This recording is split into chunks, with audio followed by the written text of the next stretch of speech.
I'm Diane Doster, and I co-chair the Global Wellness Institute's Dying Well initiative. We are sponsored by GWI, the Global Wellness Institute, which is a 501c3 that's really dedicated to elevating the conversation around prevention in many topics, providing resources, research, and many other resources are available for free. So the Dying Well initiative is also about grief. And this is our trend number 5 for 2022. And we're, better late than never, early in 23 to have this conversation. Trend 5 is I'm just going to read it to you out loud. So it's a refocus on bereavement leave policies and workplace bereavement.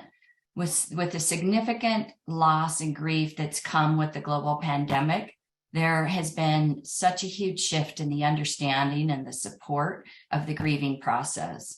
And in the home, the workplace, and even at different levels of government, we can see advocacy for time to properly process the grief and trauma that comes with loss. The direct impact of the pandemic has created this awareness and opened the door for a deeper and more progressive conversation about grief. So without further ado, I want to introduce our moderator so we can kick the panel off. It's my pleasure to be joined by Liz Eddy, who co-founded Lantern, which is a employee and consumer first of its type, end-to-end digital and concierge solution to help for future planning as well as managing the death of a loved one. So Liz, it's all yours. Thank you, Diane. So appreciate it. Would you mind also just putting this in the speaker view so that we can get a good view of folks that are sharing their expertise with us? That would be so great. Yeah, Liz, I think we have to do it on our own screen. I have it on speaker view on my side. Okay, yeah, there is a setting for it, but don't worry about it. If everyone just wants to, they can set it themselves as well. No problem at all. So I'm going to be moderating the panel today, and this is a wildly intelligent, interesting group of people with a lot of different perspectives. So I hope you have notebooks, pens in hand, because you're going to get a lot of really amazing information from this crew. Diane has really set the tone really well for this panel. I would just say, in the US alone at this point, we've seen about 6.6 million people that are grieving just a COVID loss, which is only about 12% of the deaths in the United States in 2021. So I just wanted to kind of set the tone for that there is sort of the phrase being thrown around now of what they call the grief burden, which is basically showing that society in the US and abroad is wholly unprepared for the amount of grief that folks are experiencing. That sound in the background is actually a great reminder of a few housekeeping items. If folks could please mute themselves. We will give an opportunity as well at the end to answer some questions from this group. So if you want to pop them in the chat, you can send them directly to Diane, who will be kind of moderating that portion and sharing the questions that are coming up. And we will get to as many as we can at the end of this conversation. So we have a lot to cover in a really short period of time. So I'm actually going to invite our panelists to introduce themselves kind of as we go through this process. So to kick it off, I'm going to start with Colette. Welcome, Colette, if you don't mind quickly introducing yourself. Sure, and thanks so much for the invitation to participate on this panel. I am looking at this topic from 3 perspectives. The first is as a physician. I'm a gastroenterologist. The second is as the former corporate medical director of Associate Health and Wellbeing for Humana's 53,000 associates. And the last is that I'm actually co-author of a book that will be published later this year called Navigating Your Healthcare Journey, Getting the Care You Need and Deserve. And it actually has a chapter on preparing for the end of life. So thanks so much for including me. Thank you so much, Colette. And amongst your many, many accomplishments, as you said, overseeing the health and well-being of 53,000 people is quite a job. So I'd love to hear first, in your opinion, what do you think needs to be considered when creating and updating bereavement policies in the workplace? Sure. So I think first and foremost, on this topic and so many others, that the policy really needs to reflect the focus on the person, and in this particular case, the different types of grief. So, for example, anticipatory grief, where someone can see where things are headed and they have started the grieving process even before death has occurred. And that's not uncommon in a situation, for example, with someone with dementia. Complicated grief, where grief is prolonged and starts to impact a person's ability to thrive.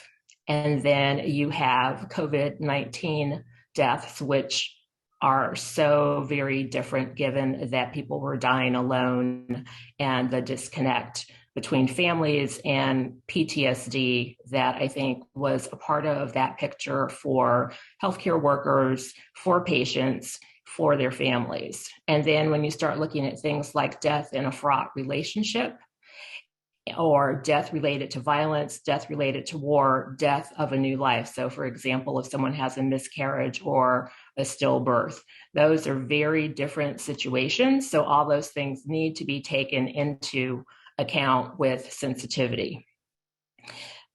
From my perspective, the whole idea of a bereavement policy really begins before the death of a loved one. So what resources do you already have in place that tie into what may be going on before the actual death? Do you have end-of-life care services that are covered, hospice and palliative care, caregiver leave? Do you offer life and long-term care insurance? And we're seeing most recently services of an end-of-life doula. Is EAP in place? Do you have virtual mental health resources available? Are you sure that the medications that someone might need are available from a behavioral health perspective? Is there a group within the organization that is focused on people who have lost someone and are grieving? Do you have legal services in place? Do you have financial services in place? Do you have anything in place to help address scenarios where people don't cope well and they have unhealthy coping behaviors like alcohol or substance use disorder? And then are you educating people about what they need to be thinking about? Do they have a will in place, a power of attorney, advance directive, et cetera? So I see it as both an employer and an employee component of looking at the policy. And then what are eligible relationships? Are they inclusive? So for many in the LGBTQIA plus community, their family, direct blood family, may have rejected them. They have a family nonetheless. So how does that work in a scenario like that? How long is the leave? Can it be split over time? Does it have to be taken all at once? Is there flexibility in the schedule at the time leading up to the death as well as after? Is it going to apply to full-time and part-time employees? And is it going to be paid or unpaid leave? And finally, giving managers the discretion to be sensitive and use common sense in any given specific situation. Thank you so much, Colette. That was such incredibly useful information, especially for folks that are working in-house and really thinking of the day-to-day of their employees. So I really appreciate you sharing all that. I'm going to zoom out a tiny bit, but it is interesting. You did mention a bit about groups that are available within the workplace. So I'm going to turn it over to Elisa. Would love for you to introduce yourself. Thank you, Liz, and thank you for having me today. My name is Elisa Fornery. My pronouns are she, her, and I am the executive director and founder of an organization called Pause. And at Pause, we work in a couple of different areas, but all of our work is focused on supporting folks of color through grief and end of life. Why I was invited here today was because we do work particularly with systems leaders and institutions to equip their HR teams, their managers, their staff, and their organization in general to navigate grief and bereavement in the workplace with their employees, particularly employees of color, and folks that intersect with other parts of their identity across being a person of color. Thank you so much, Elisa. I'm so glad you're here. So you work with tons of different types of businesses. Can you tell us a bit about how you equip ERG leaders specifically to care for grieving employees? Yeah, of course. And I can give a little bit of context. This year, I'm committing to trying to use acronyms a lot less. So just to give some context, ERG stands for Employee Resource Group. And so these are internal groups created by a company to support folks from different identities. So a lot of employee resource groups can include the focus on race, sexual orientation, gender identity, and even, group ERGs that are for caregivers or people who are parents. And so these spaces are often created with the intention of folks being able to enter them and utilize them when they work for a company, and they're looking for resources, they're looking for community, they're looking for support. And one thing, both as a former employee of a corporate company and also a person who works with them now, it's become very clear that these are spaces that people are going to and finding and landing when they need grief support. Particularly because these groups are a space where you can show up at work, which you might be forced to, while carrying the grief and the challenges of losing someone into the workplace every day. So as we've seen in the last couple of years, as we've all talked about in the last 15 minutes, is it's really clear that grief and bereavement are things that we're bringing into work every day. And the intersection of that with our identity means that we might need very specific types of resources or support. So we come in and work with ERG leaders to make sure that they feel equipped to care for people when they're navigating grief, loss, death, end of life planning, or even, as Colette was mentioning, anticipatory grief, and also the grief that might come along with, particularly anticipatory grief that comes along with being a caregiver. So we do trainings, we create resource lists, and we are essentially upskilling ERG leaders to ensure that they feel like they can hold safe spaces, and so that they can resource the people that are in their ERGs with very highly customized and specific end of life and grief resources for employees. And I think, Liz, would it be helpful for a couple tips, or should I save them for later? Great. When it comes to ERGs and whether or not your organization has them, I think these tips are probably pretty useful across the board. But one of the first things that we ask people to do is to educate yourself, period, and acknowledge that grief is something that we bring into the workplace. So when we ask ERG leaders, okay, what is your definition of grief? How might you have experienced grief before? How do we think about grief in a bigger context than just someone really close to me died? But when it comes to the grief that the Black community might have been bringing to work every single day after learning about the murder of George Floyd, or the grief that the queer community might be bringing into work and into those ERG meetings every single day after a mass shooting, or the grief that parents might be bringing into work every day after a school shooting, we ask them to really think about how do we expand beyond our own understanding of grief and also sit with what we think grief might be. So, and the second quick tip, hot tip, is to up the bereavement resource game. So for me, what is really important is, like Colette said, really focusing on employee resources, not just serving the masses, but thinking very specifically about the demographics, the background, and the lived experiences of the folks that you're providing those resources to, and not just only about whether or not those resources are going to be generally useful, but also more so if they're potentially going to be harmful to folks who live with a certain identity. So yeah, two quick tips. Thanks, Liz. Thank you for providing those very tangible tips. I appreciate it. Let's kick it over now to John, who also provides perspective by coaching companies, also all the way from Australia. So John, if you want to take a second to introduce yourself. Certainly, Liz. Hi, everybody. John Toomey here from down in Melbourne in Australia. My role is in workplace wellbeing. I do a lot of work, education in workplaces around a broad number of topics of wellbeing, and also do a lot of writing in that space.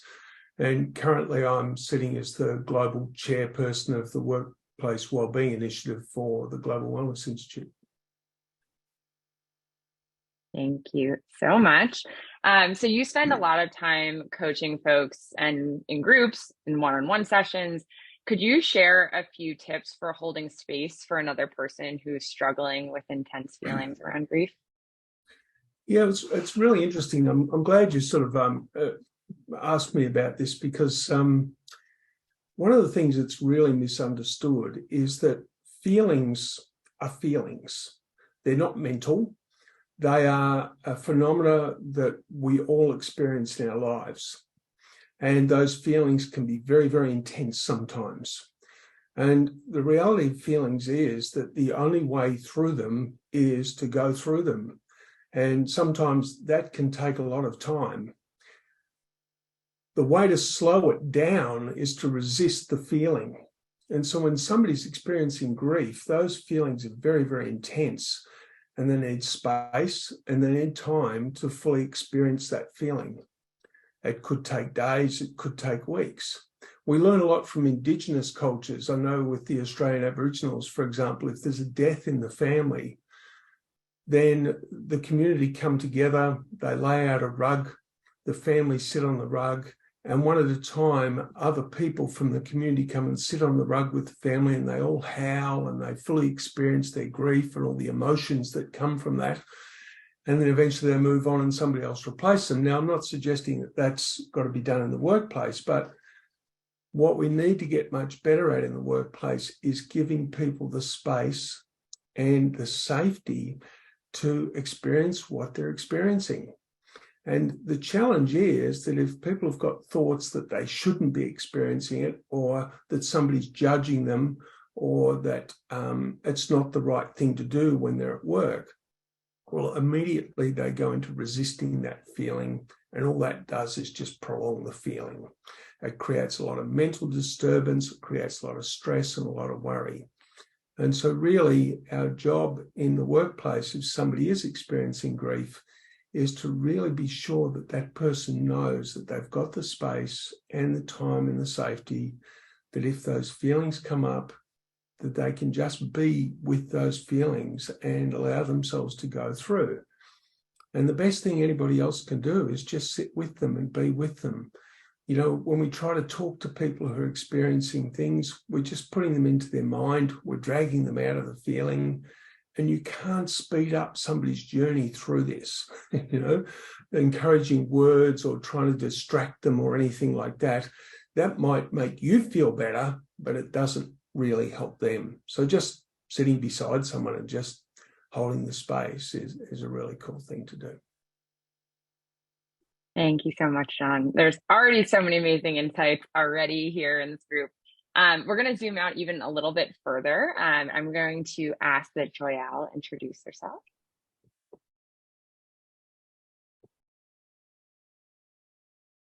Oh, I think you're on mute. Sorry about that. I have so I'm going to. So I'm Joyelle Mulherin. I am the founder and executive director of Evermore, a national nonprofit advocacy organization that is advancing bereavement care for children and families. I am a former political advisor or policy advisor for both Republicans and Democrats at the gubernatorial and White House levels. In 2020, I went to Congress pre-COVID and said I thought bereavement was a public health crisis in the United States, given the concurrency of mortality epidemics at the time.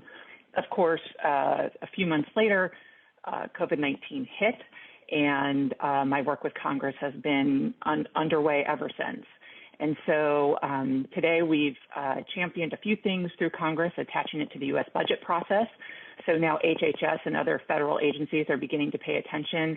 I give private briefings to HHS as well as foundations on how bereavement sits within the U.S. context and our existing policies, priorities, and programs in the United States. We do focus on all forms of bereavement, not just end of life. And so I'm happy to take any questions, but certainly I think what I'm here to do is to help understand the advocacy and legislative actions that have been underway over the last few years. Thank you so much, Joyelle. And truly, your work has advanced national bereavement leave in the U.S. to incredible new levels. So thank you for that. We know we have a bit of an international mix of an audience, but we're going to talk a little bit about the US specifically first, because it is super interesting and really powerful what you're doing. So can you share a little bit about the current state of national bereavement leave in the United States and where you believe it should go? Sure. So when Biden administration offered its first domestic policy plan in the United States, we were able to attach paid bereavement leave with a coalition of partners, including Liz. Adam here was a part of it. Vanessa, who's offline, Lisa was part of it as well. We were able to attach paid bereavement leave to President Biden's domestic policy plan. That was eventually stripped out of Congress, which was expected at the time, but it certainly helped raise the visibility to new levels. There have been other efforts that we've supported along the way. There is the National Defense Reauthorization Act, which now includes 2 weeks of paid bereavement leave for federal employees for the death of a child. And then there are a number of state-based bereavement leave measures that have not just been introduced, but have been passed in recent years, including this past year. Of note, I think a couple of the speakers have already noted there are a couple of different decision points when you're thinking about bereavement leave, whether or not the leave has to be taken concurrently, whether or not the leave is paid, and who are the family members or extended family. We certainly, I think for the most part in the Build Back Better legislation that we proposed, I think that's the best definition that I've seen of family or extended family members for paid leave or bereavement leave. And so I would encourage anyone who's grappling with how to define family or how to define leave by extension, potentially looking at that legislation as a model. Thank you so much, Joyelle, and feeds really well into my question for Colette as well. So you've been doing a lot of research on trends in bereavement benefits. So would love to hear what kinds of trends you're seeing in bereavement policies, in benefits for the workplace in the US as well as abroad. Oh, you're in mute. Thanks, sorry. So two areas that are trending from the standpoint of expanding or being more comprehensive with regard to a bereavement policy would be our employers, including miscarriage and stillbirth.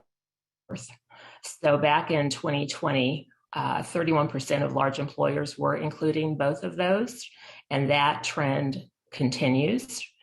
Piggybacking on prior comments, the expansion in what are eligible relationships beyond the parents, children, siblings, that is also a trend. There has also been an increase in the number of days of paid leave. Once again, I'm speaking from the standpoint of large employers. So typical being 5 days, but in the research that I did, I saw everything from 2 days to 4 weeks. There are also employers who are using unlimited leave or unlimited PTO so that people are able to take the time they need for life events and handle it that way. And when you look across the globe, there is a broad range of the number of days that are typical of policies. So the US is at 3 days, as are China and New Zealand, but the UK is at 14. Spain and Brazil are at 2. Japan and Canada are at 5, and India is at 7. So it runs the gamut across the globe in terms of the time that people are being given. But generally speaking, when it comes to large employers, at least, the trend is to give more time. Thank you so much, Colette. And I saw someone call out Denmark. There are certainly some countries that are significantly further along in terms of days as well. So John, kind of building on this conversation, what do you typically recommend to your clients for supporting a grieving employee? Well, I think probably the baseline is that we need more education in workplaces. So actually having somebody come into the workplace and speak to the workforce collectively and then open up for discussion to teach them what it means for somebody to be going through those intense feelings of grief and bereavement, so that people themselves in the workplace know what to do. We're hopelessly clumsy in this area. You know, we meet somebody who's going through really intense feelings, and our natural sort of response, if we don't know what to do, is to try and cheer them up or try to distract them or that sort of thing. And really, that might be a little bit of a momentary band-aid, but it doesn't really fix the problem. But if we get really serious about really educating people about this area, and there are so many other life skills that, you know, people have just lost, being caught up in this modern world of striving to achieve and gain and accumulate, that we can relearn these really important fundamental life skills, and certainly learning to understand what it means to have feelings and to be able to sit with feelings and work your way through them, but also then to be able to support others who are going through intense feelings and be completely okay with it. And, you know, this is really stepping into the realm of vulnerability here. And I was once given a wonderful definition of vulnerability by a trainer in an avatar course. And he said his definition of vulnerability was to be in a situation where you have absolutely no idea what to do, but being completely okay with that. And I think that's the thing for all of us. If we can teach our workforces that it's okay to sit with somebody and not know what to do and be completely okay with that and create a beautiful space. So education, really important. Thank you so much, Sean. You know, as we talk about the context of grief in the workplace, I think a lot of emphasis tends to be put on the conversation around COVID, which of course is a really important element of discussions around grief and loss, but it is just a piece of a much larger puzzle around the grief that employees are experiencing. So I'd love to kick it over to Elisa. If you could share a few insights on the weight of collective grief on people of color specifically. Yeah, so when we're talking about and thinking, and thank you, Liz, when we're talking about and thinking about collective grief, really what we're looking at is, you know, wider spread grief and those experiences felt by people who have experienced something like, for example, war, mass shootings, something like COVID, which is included, a pandemic, or wider community losses. And when we think about how folks of color might be showing up to work carrying collective grief, it is that the impact of those community losses and those layers on top of what they might be experiencing because of those wider losses and that collective grief. So there are a couple of things that intersect with that and layer on top of that. For one, when we think about, you know, folks of color seeing someone killed, for example, and that being on the media and then coming to work after that, we're not only holding within ourselves the grief that we're experiencing because we watched someone lose their life, but also a sense of safety that is lost from us because that person moved through the world looking like us. And when we step out the door or when we're sitting on a computer, wherever we are, that sense of safety has been lost by us and people in our community. I think, you know, another huge piece of it is that when it comes to collective grief and these things happening in the wider community, it also can activate and sort of spark these other layers of trauma that we are experiencing as folks of color moving through the world. So seeing something like that happen out in the world outside of the workplace can, you know, spark and activate pieces of intergenerational trauma that we might be carrying in our bodies, in our experiences, and in the way that we are moving through the world as an individual. And we're still bringing that into the workplace. And then another piece of collective loss and collective grief related to that loss is just the feelings and the things that come up for us when we're faced with the frequency of loss that's experienced by communities of color, whether that's on the media, within our personal communities, our local communities, but seeing that on a regular basis, both pushed out into the media or otherwise, is something that is constantly, again, activating those feelings of collective grief that we are feeling as a community watching this happen day to day. Thank you so much, Elisa. I'm going to ask one more question to Joelle before we jump into some Q&A. So we know folks from all over the world, all over the US are listening today and will be watching this recording. at a later time. So would love to just hear, what are some things that individuals can do to help secure national bereavement leave in the US? And then if you have any tips for folks outside the US who are looking to really push forward bereavement leave on a national level. Thank you, Liz. That's a big question. Very loaded question. I would say, if you're interested in national bereavement leave, certainly you can follow our work, join our newsletter is probably the most constructive thing. We will continue to be having conversations. The conversations around national bereavement leave in the United States are very nuanced and certainly much longer than this conversation that we have here. Internationally, there are various government structures, so it's really hard to give just sort of a very global answer. But I want to say this. I think this is so important, at least to imprint on folks, at least, before we hop off or end the call, the importance of under or marginalized populations, particularly those who may not be at a multinational or global corporation, those who may not be covered under FMLA. This is a huge problem because it's not simply that maybe you lose your spouse or your partner. The whole family can become at risk because when that happens, you can lose your health care. We see housing instability. We see food insecurity. It starts the family down a cascade of hardships that then parlay into other public emergencies. And so if there's something that you could do, even as a leader, even if you're having a hard time within your own employment institution, making the type of changes that you want to make or see around bereavement leave and support, I would also encourage you to look into your community. Many employers are anchor institutions in their communities, and these issues are unfolding in every corner of the United States right now. I'll say this last thing and I'll be done. We just did a report with Penn State and USC around the last 22. We did a retrospective analysis of childhood bereavement in the United States.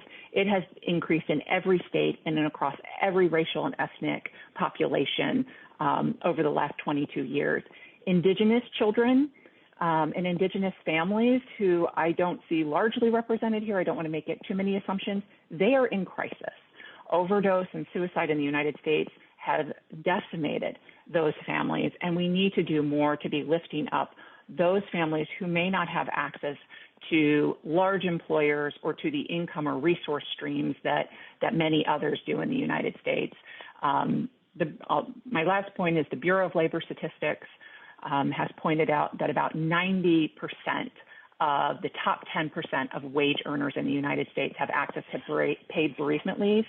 It's less than 25% for the lowest 10% of wage earners in the United States. So it's an incredible opportunity for us to be showing up for people in arguably some of their hardest times. Thank you, Liz.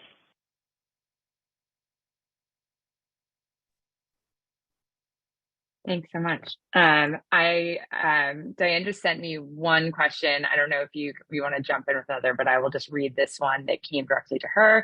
It's actually for Elisa. So it says, what's an example of resources that you think could potentially be harmful to people? Clearly counselors, et cetera, must be sensitive to individual circumstances, especially identity. Are there any other examples? Yeah, great question. Therapy is usually the first example that I give, not only for queer folks, but also for folks of color who are both harmed and mistrusting of a lot of mental health institutions and healthcare institutions. I think the other example that I would give would be grief centers. Grief centers in where I am in particular, in California, are doing a lot of really incredible work. It does not mean, though, that they define family or that they define who they serve in a way that's going to be particularly safe for people to show up on that door and say, something happened in my life, I'm grieving, I need a grief group. It doesn't mean that they're going to always be inclusive or informed enough in particular to just have those on a list and say there's a grief center in your area, even though it does feel so much more specific than saying just go find a therapist or go find someone to talk to. I would say that grief centers are definitely something that I would vet a little harder. and a little more seriously if they're going to end up on a list. Other than that, I would also say, one of the reasons that I got into this work was because when my mom died, and I was in the workplace 9 to 5, a lot of the resources in terms of books and articles that were popping up at the top of Google for me were absolutely not resources that now looking back, I find to be particularly safe or even useful in general, based on my lived experience in identity and race. So I would say also, not even if it's just diversifying the type of books, articles, and resources that you put on your list, so that the only options aren't what I was finding at the time was a lot of white women who defined family in particular by just mom, dad, couple of kids. I think that that's at least like a decent first step instead of in terms of diversifying your list and also seeing what might be harmful or not useful to people. Thank you for the question, though. Thank you so much. I think that was the only question that got submitted. If anybody had anything like burning right now, if you want to jump in. Otherwise, I think Diane also has a question. I see you unmuting. Could I just add one more thing? Could I add one more thing to that, Liz, just as like an FYI? Of course.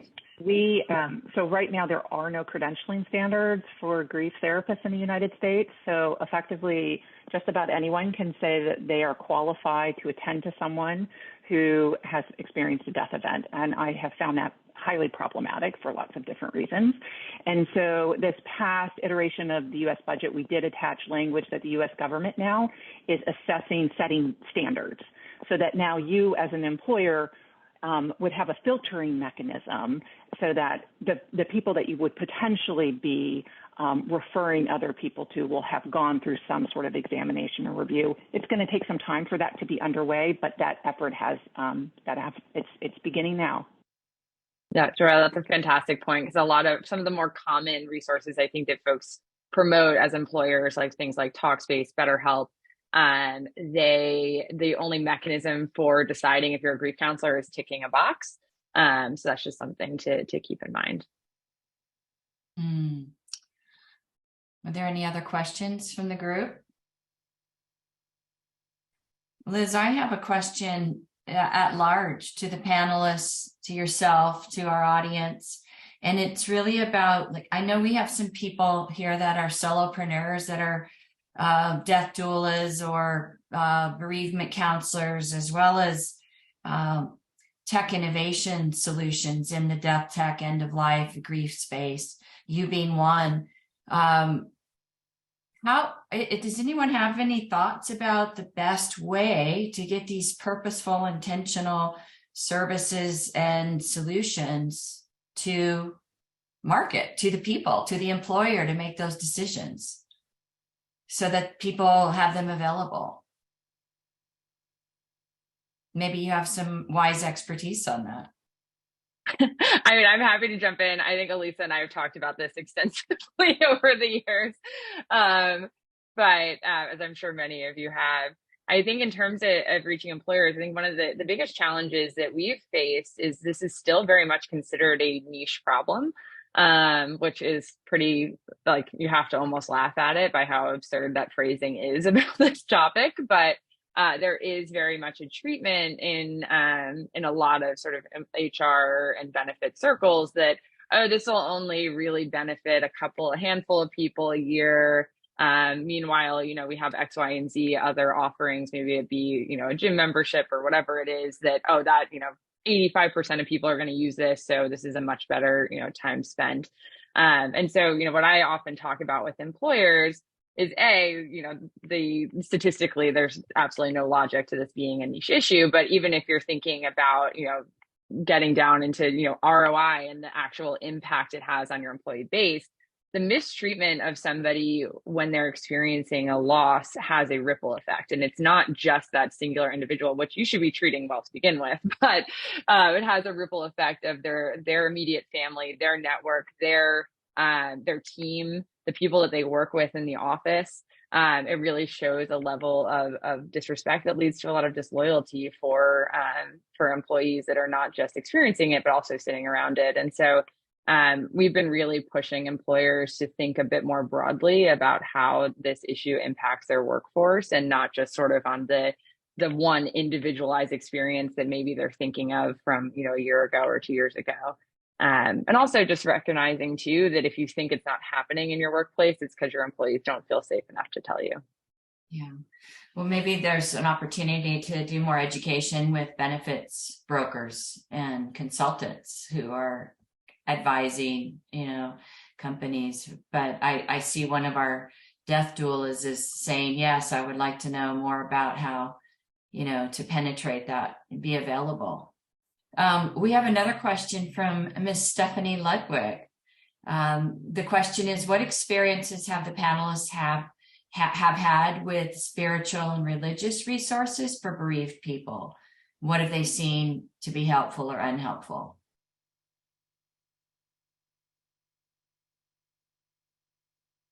Anyone? Well, Stephanie, that's why you just launched your business.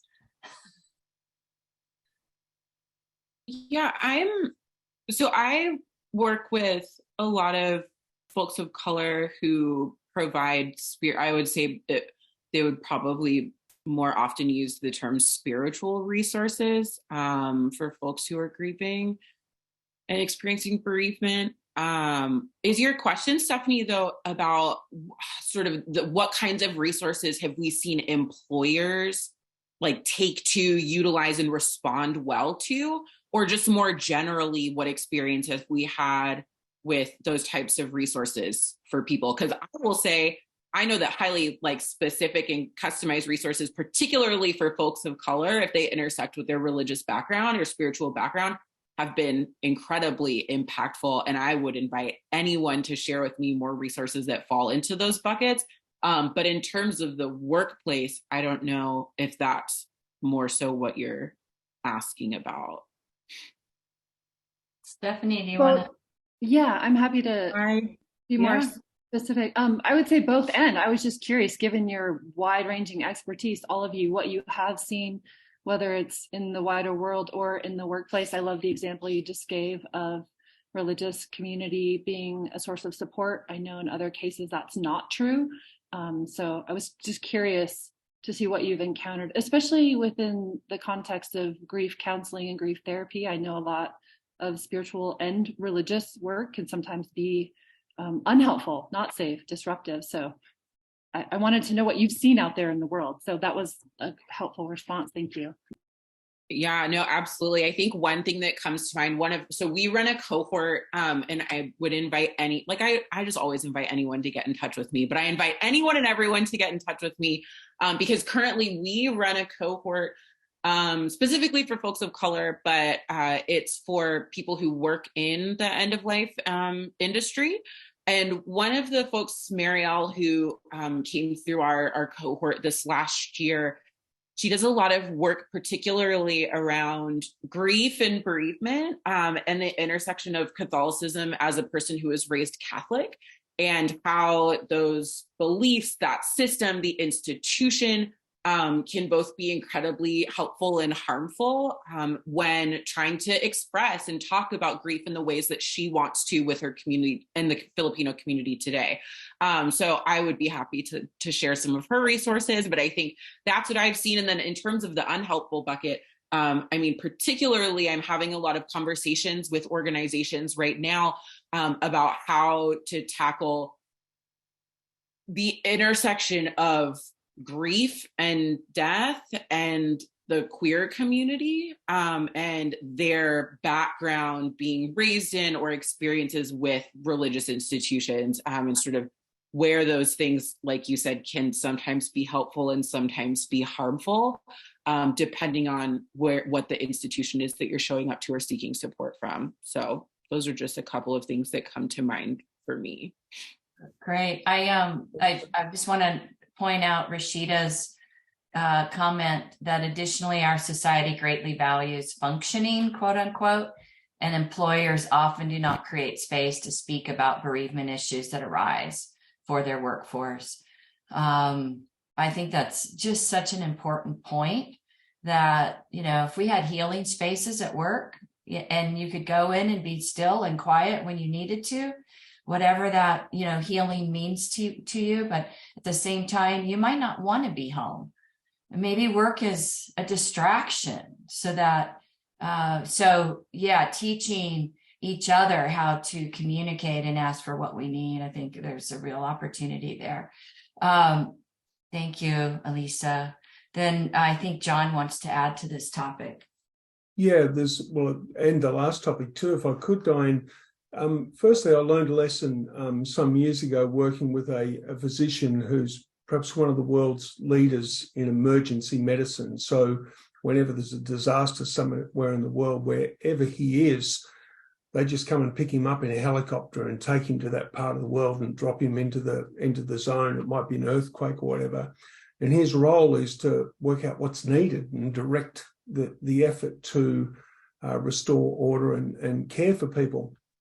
And we were talking about the golden rule, do unto others as you would have them do unto you. And he said the golden rule is probably the most destructive thing on the planet when it comes to his work. And that was a little surprising. And I asked why. And he said they follow the platinum rule. And the platinum rule is do unto others as they would have you do unto them. So we might have our own set of belief systems that come from our own social norms or our religious upbringing or just the society we live in, but they may not fit another person. So it's really important for us to understand what the person really needs as opposed to what we think that they need. That's the first point. The second point I wanted to raise is that for all of you out there who have services that you're offering, consulting, education, whatever it is, there's two ways that you can get yourself into the marketplace. Number one, in the Workplace Wellbeing Initiative, we have a resource kit. And so you can actually write to us and get yourself added to that table of resources that are there for workplace wellbeing right across the world. Secondly, find the people in your community who are providing wellbeing services in the workplace and let them know what you do. Because the whole area of wellness and wellbeing is expanding so rapidly. 10 years ago, workplace wellbeing was all about fitness and nutrition and a bit of stress management. Now it's expanding and exploring new boundaries all of the time, from sleep through just even being able to concentrate, from family, from parenting, right through to areas of spiritual growth and development. And so really, this is the right time for you to put your foot forward, contact those providers and say, hey, I'm here. This is what I can offer. How can you help me take this to your clients in the workplace? Great. We have Vanessa, you want to speak? Welcome. Hi, everybody. I recognize a lot of familiar faces, so nice to see everyone. My name is Vanessa Laughlin with Bannister Advisors. We work with companies. And so that's half of our business is working with organizations. Our team is able to provide often. It turns out bereavement support is often part of the broader engagements across the lifespan that we work with folks. So to the point of miscarriage as part of family planning and fertility journey, right? A lot of times you might have a traumatic event occur, for example, in an organization or in a community that's triggering, just like Elisa, you mentioned, all of the past trauma, sometimes intergenerational trauma within certain communities and also very recent. The point that I wanted to make specifically was in the earlier question about kind of how to get in or how to break in. So just to kind of add to the other tips that folks have shared, for our company, it's really been a matter of timing. So I'm not talking about the one-off support we might do where we get engaged by an organization and we help them one time and that's it.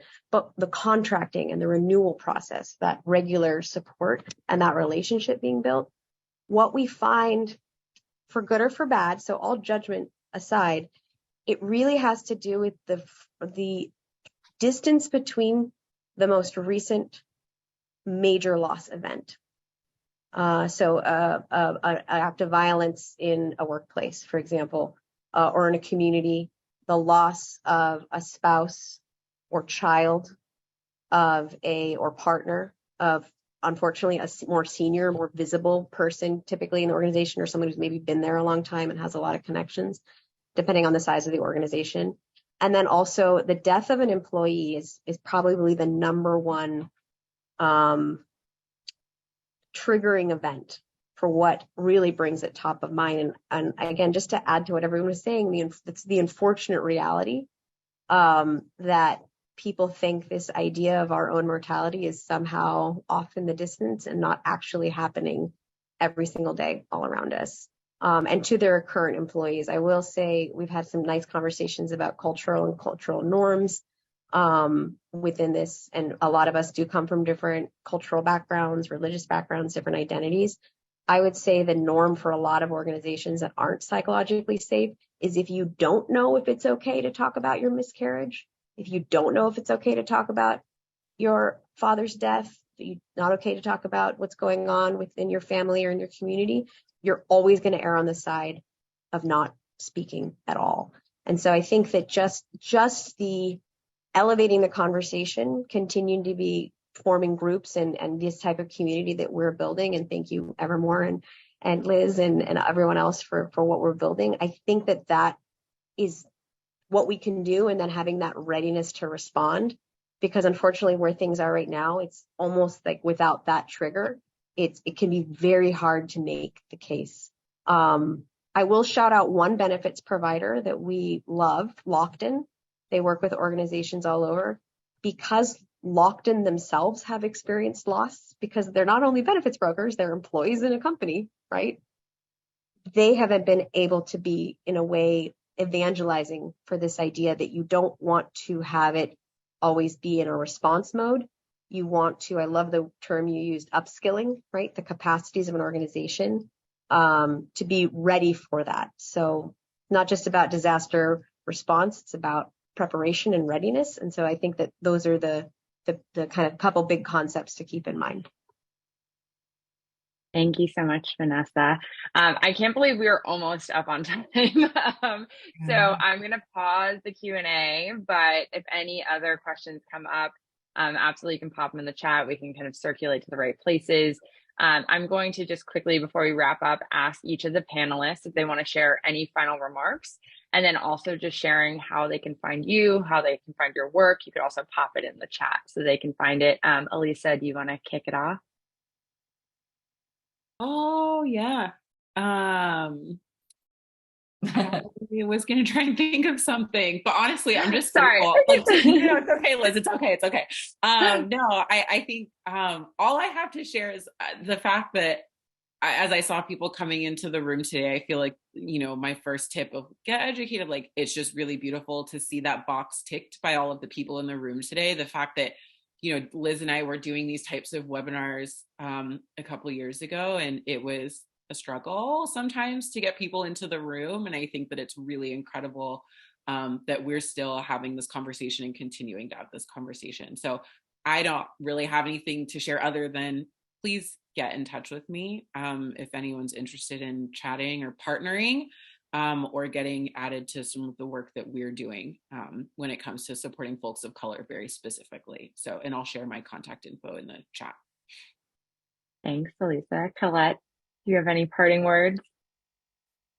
I would just say, with regard to making forward progress broadly, and then more specifically getting into organizations, that I think it's important to think of this as not something that is separate and distinct from other resources that are possible, and that the journey begins long before, and the support and the infrastructure to build for that moment begins long before, so that this becomes an enhancement to EAP. It becomes an enhancement to mental health resources. It becomes an enhancement to financial well-being efforts and resources and benefits that are being provided. Because to the point that was made to Joelle, previously, there's this potential ripple effect that can be devastating in all sorts of ways that touch on other offerings that an organization has. So I think that is also a way that accurately positions what the services may be, so that it is you're being proactive and thinking ahead and having it be part and parcel of other things that are already happening, so that it doesn't become a one and done situation and everybody, gloms around the person and then they're left dangling, which so often happens just kind of generally, much less around what the services might or might not be within the workplace. Thank you so much, Colette. Joelle, do you have anything you want to leave us with? I just want to say thanks to everyone for showing up. I mean, part of it is just recognizing when you don't know something and trying to dive in. And this is a big topic, and it's, others mentioned, or John mentioned this earlier, when he was saying, just sitting with someone in that uncertain times, it actually made me think that that's really the definition of leadership, is just to dive in when you don't know and try to make headway. And so I just appreciate everyone being here today. You can hit me up on LinkedIn if you have any questions. Happy to be supportive of you. Thank you. Thank you, Joelle. And John, take it away as the last one. Yeah, look, this is so fabulous, and thanks everyone for being here. I suppose my take on life is that humanity is always evolving. It's never linear and it's often clumsy, but humanity does evolve. And one of the areas of evolution that I think we're really exploring right now is that in the workplace, starting to replace some of that intense competitiveness that used to exist and still does on many levels, and starting to replace it with enough care, like people really relearning how to have care for each other and really what care means. And this whole area of supporting people through grief is a huge part of care. So I think that, we need to keep our spirits up, but also keep our foot on the accelerator and keep driving the change and keep pushing this education through, because there's no reason why corporations can't be profoundly successful operating from a culture of care as opposed to a culture of competitiveness. And like the others have said, if I can help anybody, hit me up on LinkedIn. We can never have too many friends, can we? Thanks, everyone. Thank you so much, John. Thank you so much, everyone. We are so appreciative that you're all able to make it. We will be putting the recording out so you can watch it again and again and again, as much as you'd like, and share it with whoever. Also appreciate everyone. This is my first time moderating a panel, so now I feel ready to have a talk show and thoroughly enjoyed it. Thank you so much, Diane. Do you have any parting words before we sign off? Deep gratitude to you, Liz, for being the catalyst, and to our panelists and everyone for sharing your most precious resource, time. And thank you, and have a beautiful day. Beautifully said. Thank you, everybody. Have a good night or day or afternoon. Bye.